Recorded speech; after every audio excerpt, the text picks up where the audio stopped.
Hello, and welcome to the Practical World podcast. This is your guide to actionable insights and strategies for employees and salarymen.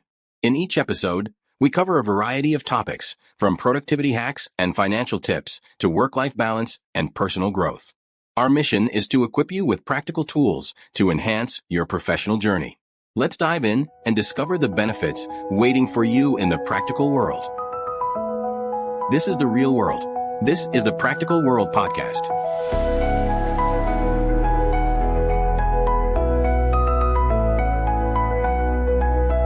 All right, everyone, welcome to another deep dive. And today we're going to be talking about something that could really change the way you experience work, especially if you're a salaryman or anyone really who is just grinding it out in a busy office. Yeah, I think it's especially relevant today, where everything moves so fast and there's so much pressure. Yeah, you're trying to juggle your own tasks, and then you're like mentally managing what your coworker's doing, and then you're second guessing decisions that your boss is making. It's a recipe for burnout. It's like you're trying to control a whirlwind, but what if there was a better way? That's where this idea of let them theory comes in. And it's not about, ignoring problems or becoming passive. It's more about recognizing that sometimes the best thing you can do is just focus on what you can control. Yeah, it's a subtle shift. And let go of trying to control everyone and everything else. But it can make a huge impact. So let's break this down. What exactly does it mean to let them in the workplace? I think essentially it means releasing the need to control other people's decisions, their behaviors, even their reactions. Okay.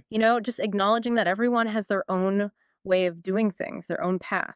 So instead of constantly trying to fix your coworkers or manage your boss, you're kind of giving them the space to figure things out on their own, even if it's not the way that you would do it. Exactly. And, there's actually a lot of research that backs this up. Oh, really? Yeah. When we try to control everything and everyone around us, it can actually lead to more stress, more burnout, Yeah. and even resentment in the workplace. That makes sense. I can definitely see how micromanaging every little detail would just eventually lead to you pulling your hair out.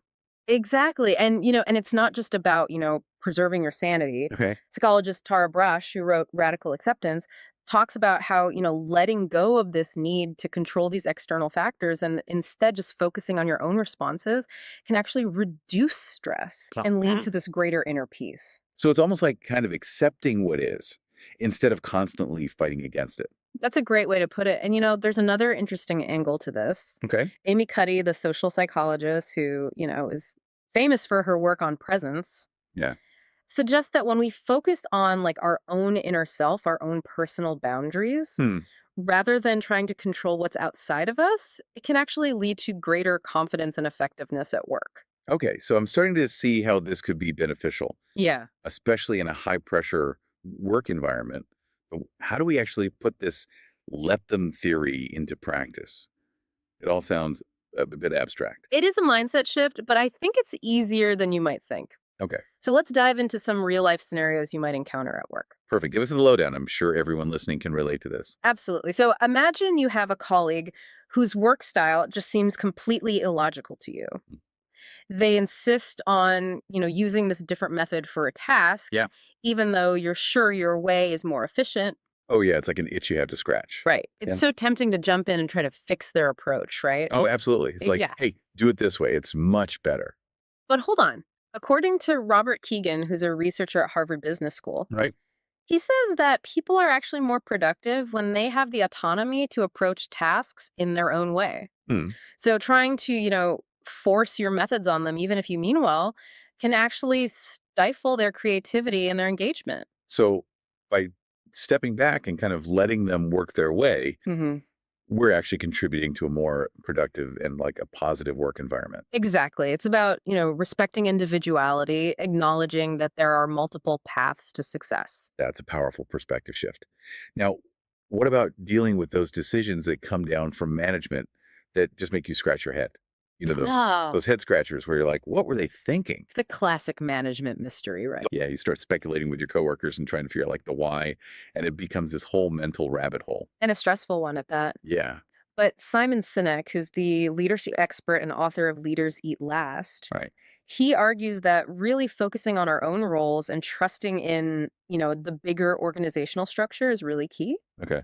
And that, letting go of that need to control or even fully understand these management decisions actually helps to foster a more trust-based environment, which in turn, reduces our stress and anxiety. So instead of resisting or like trying to outsmart decisions that are ultimately outside of our control, we kind of just focus on what we can influence. Exactly. Like our own tasks and our own responsibilities. It's a much more empowering approach. I'm starting to get this, but what about those inevitable clashes that happen when you're working on projects with other people? Yeah.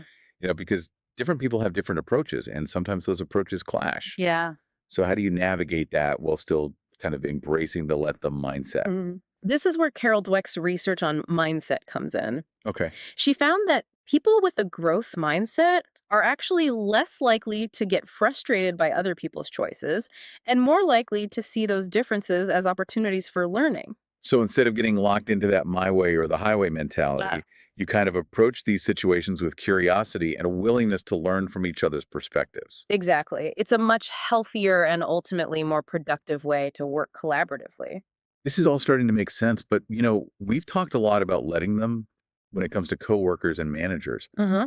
What about ourselves, though? Because, we can be our own worst critic sometimes. Oh, absolutely. So does this let them idea kind of apply here, too? Absolutely. And this is where self-compassion plays a really crucial role. Okay. Dr. Kristen Neff, who's a leading researcher in this field, has shown that, accepting our own limitations and treating ourselves with kindness can actually reduce stress and burnout. So instead of beating ourselves up over every mistake, we acknowledge our imperfections and learn from them. Exactly. Give ourselves permission to be human. Yes. Okay. And Neff's research suggests that, people who practice self-compassion are better equipped to handle workplace pressures and are less prone to performance-related anxiety. I think that's something we could all benefit from. Yeah. Especially, in today's very demanding work culture where there's so much pressure to be perfect. Absolutely. It's a vital part of this whole let them equation. So just to be clear, it's not about becoming passive or a doormat. No, not at all. It's a deliberate shift toward prioritizing inner peace. Yeah.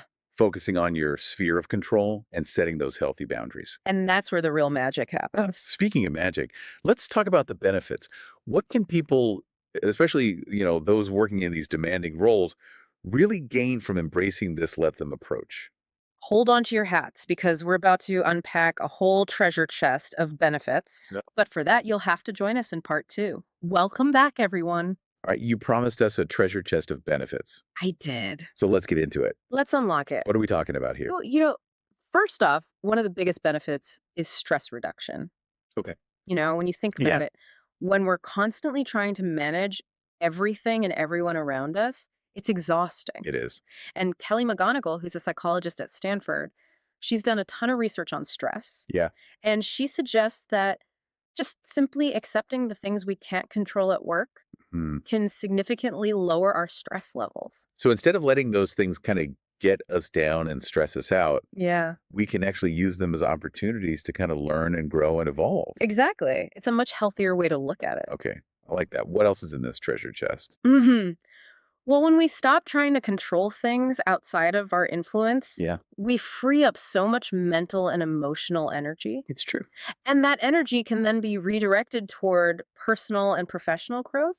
That makes sense. But how do you actually focus on personal growth when you're like in the middle of a hectic work day, It's a good question. And I think it's about identifying those areas where we do have influence. Okay. And then focusing our energy there. And this really aligns with Stephen Covey's circle of influence concept from his book, The 7 Habits of Highly Effective People. Right. He talks about how we really need to focus on what we can control in order to build self-efficacy and, move our careers forward. So instead of getting bogged down by this stuff that you can't change, you like double down on your skills and your knowledge and, really taking charge of your own development. Exactly. I like it. Okay. So less stress, more focus. What else? Well, it goes beyond just personal growth. Okay. Let them theory can actually improve your work relationships as well. Really? I would think that stepping back and letting people do their own thing might create distance or even like conflict. Yeah, it's a common misconception. But actually, research from the Journal of Occupational and Organizational Psychology shows that, when we show respect for autonomy, it strengthens workplace relationships. Interesting. So when we respect other people's space and choices, we're actually seen as more trustworthy and approachable. So it's creating that culture of respect and trust where everyone feels empowered to kind of make their own decisions and do their own thing. Exactly. Interesting point. Okay, so we've got less stress, we've got more focus, we've got better relationships. What about mental resilience? Oh, that's a good one. Just let them help with that. Absolutely. How so? Studies on emotional resilience, like those by Martin Seligman, who's a pioneer in positive psychology, they've shown that learning to let go of that need for external control actually builds our psychological strength over time. So we're kind of training ourselves to better handle setbacks and, adapt to changes, which is so crucial in today's world. It's essential. Okay, so less stress, more focus, better relationships, stronger resilience. This has sounded pretty amazing. It really is. And here's a benefit that I think will really resonate with our listeners who are, focused on career advancement. Okay, I'm listening. Increased productivity. Now you're talking my language. Tell me more. Think about how much mental energy we waste, worrying about things we can't control or trying to manage other people's work. When we let go of that, we can redirect that energy to our own tasks. Right. And that leads to much more efficient and impactful work. So by letting go, you actually become more productive.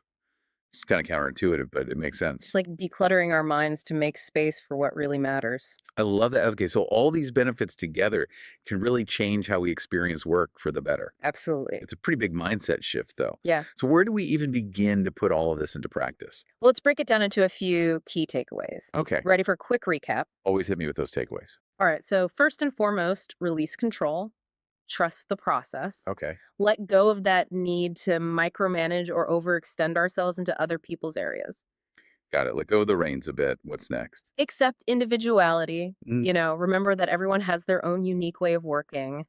Allow your colleagues and even our managers the freedom to make their own choices, even if they don't align perfectly with how we do things. Embrace the diversity of approaches. Trust that everyone is doing their best with what they know. Exactly. And this next one is critical. Set boundaries. Boundaries, so important. Yes. How does that connect with let them? It's about recognizing where our responsibilities begin and end. Okay. Focus our energy within that circle of influence. Right. And resist that urge to overstep those boundaries. Protect your time and energy. I like it. What else? And remember that self-compassion piece we discussed. Yeah.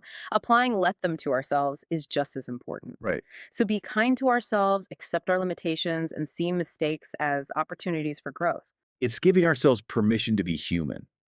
Yes. Okay. So important, especially in these demanding work environments. Absolutely. And finally, remember that this is all about building positive relationships. Yeah. When we embrace autonomy for ourselves and encourage others to do the same, we create a much more supportive and collaborative work environment. So it's not about isolating ourselves. It's about creating this space where everyone feels respected and empowered and valued. Exactly. And I think that's a wonderful note to transition to our final thoughts on applying this let them theory. It's amazing how this idea of let them, it's so simple, but it can have such a big impact on how we experience work and even just life in general. Yeah, I think it really speaks to, how much power we have to shape our own experiences just by kind of shifting our perspective. Yeah, and we've covered a lot today, from the research behind this let them theory to, practical ways we can actually apply it at work with our coworkers, with our managers, and even with ourselves. Yeah, that's right. That self-compassion piece is so essential. It is. It really is. Treating ourselves with the same kindness that we try to extend to others. Before we wrap up, any final thoughts for our listeners? What do you hope they take away from this deep dive? I think the most powerful takeaway is that true control, it actually comes from within.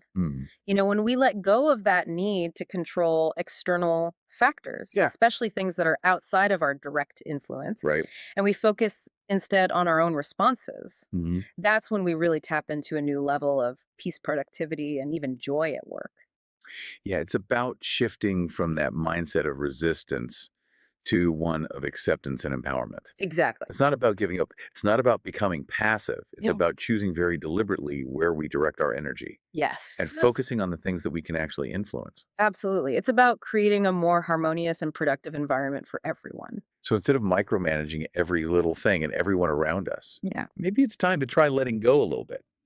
Embrace that power of let them and see what happens. See what unfolds. I love that. Well, thank you so much for joining us on this deep dive into let them theory. We'll catch you next time with more insights and inspiration to help you navigate the world of work.